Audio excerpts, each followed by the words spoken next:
गिबियाव आङो इसोरखौ हामबाय होनदों आरो दिनैनि बे 1 तारिख डिसेम्बर 2025 मायथाइनि जे सेथि दिनाव दिनै जोंनि जइन्ट पास्टेट युथ कमिटिजों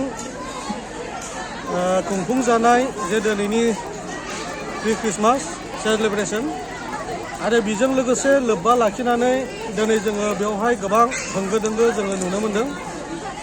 खारन जोङो इसोरखौ जोङो सिबियो आरो इसोरखौ जोङो जेब्लायबो मान होयो आरो इसोरा जोंनि बासायगिरि हिसाबै जोङो बेखौ जों जेब्लायबो जोङो जिउजों जोङो फोथायो आरो नाजावो। बेजों लोगोसे दिनै जोङो बर' ख्रिस्टियान हिसाबै जोङो बेबादिनो जोंनि हारिजों लोगोसे लोब्बा थानाय माखासे जानाय बेसादफोरजों जोङो बेबादि मोनसे फुड फेस्टबो खालामनाय जादों।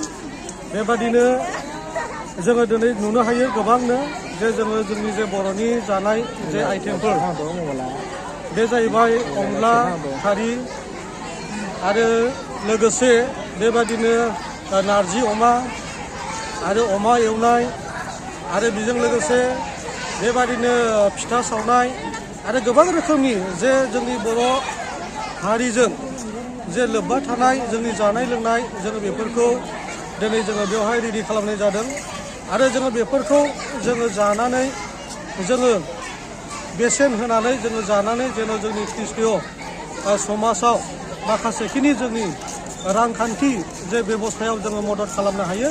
नै बेफोरखौ लानानै दिनै जोङो बेबायदि मोनसे मेहेरगोनां प्रग्रामखौ लानाय जादों।